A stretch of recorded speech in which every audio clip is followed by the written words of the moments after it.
صباح الخير، عاملين ايه؟ رب العالم كله يكون بخير. معكم دكتورة أليس، موجه مكتبات.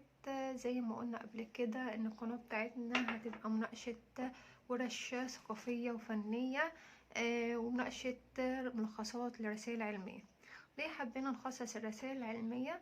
لأن الرسالة العلمية في رأيي هي عمل فني، والباحث فنان في رسالته وبحثه، منفرد بموضوعه وبالتاتش بتاعه وبلمساته ونتائج الدراسة اللي بتوصل ليها. بس طبعا قبل ما اتناول اي ملخص لاي رسالة علمية لازم اوضح للجمهور المراحل اللي بيمر بيها الباحث في اعداد الرسالة العلمية، من ساعة ما بيفكر ان هو يعمل رسالة علمية لغاية مرحلة المناقشة واللي هو الاجازة للرسالة وبيحصل على لقب دكتور، عشان نضيع رهبة كلمة رسالة علمية او رسالة ماجستير او دكتوراه. طبعا انا كباحث اول ما بفكر ان انا اعمل رسالة علمية اول حاجة لازم ادور عليها موضوع. هل اي موضوع في تخصصي ينفع اتناوله؟ طبعا لا، لازم الموضوع اللي انا اتناوله لازم يبقى موضوع جديد يتميز بالابتكار والحداثة وبيضيف جديد للمجال بتاعي.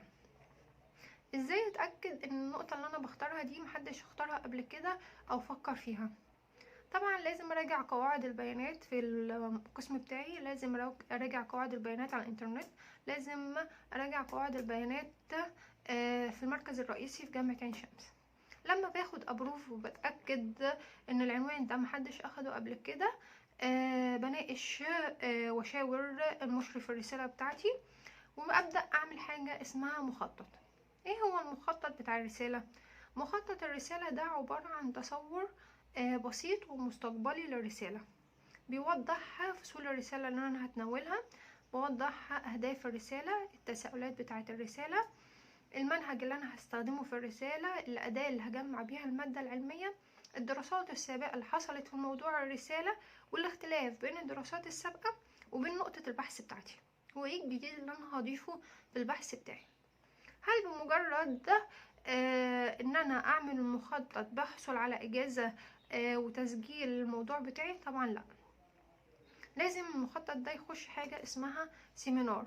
السيمينار ده بيبقى مشكل من الباحثين والاساتذة في الموضوع، والاساتذة هنا بيقرروا امكانية دراسة الموضوع من عدمه. في موضوع يبقى عنوانه كويس قوي بس لما نيجي على الواقع ما نقدرش ندرسه، ومن هنا بيقرر الأساتذة إمكانية دراسة الموضوع من عدمه. في حالة إمكانية دراسة الموضوع بيتم إجازة الموضوع وتسجيله. هنا لما أنت بتسجل الموضوع باسمك محدش تاني يقدر ياخد الموضوع ده، زي براءة الاختراع كده، أنت سجلت الموضوع باسمك. بمجرد تسجيل الموضوع باسمك أنت بتبتدي، الباحث بيبتدي يجمع الإطار النظري للدراسة بتاعته والرسالة بتاعته.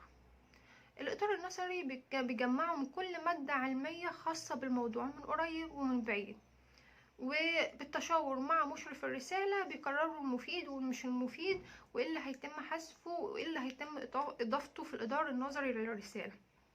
بعد ما بيخلص الإطار النظري للرسالة اللي بناء عليه بيحدد حدود الإطار العملي اللي هيجمع فيها منها المادة العلمية، بيجهز حاجة اسمها أداة تجميع المادة العلمية. هل أداة تجميع المادة العلمية دي واحدة في كل الرسائل العلمية؟ طبعا لا، أداة المادة العلمية دي بتختلف حسب منهج الدراسة، ومنهج الدراسة والأداة العلمية لتجميع المادة العلمية بيختلف من دراسة لدراسة حسب نوعية الدراسة، وطبعا ده بيحتاج حلقة كاملة منعا للإطالة على المشاهدين. بس كمثال مبسط، مثلا في حاجة اسمه منهج الميداني. المنهج الميداني ده اللي هي المادة العلمية اللي بتتجمع من واقع الدراسة، ده بيحتاج أداة لتجميع المادة العلمية اسمها استبانة.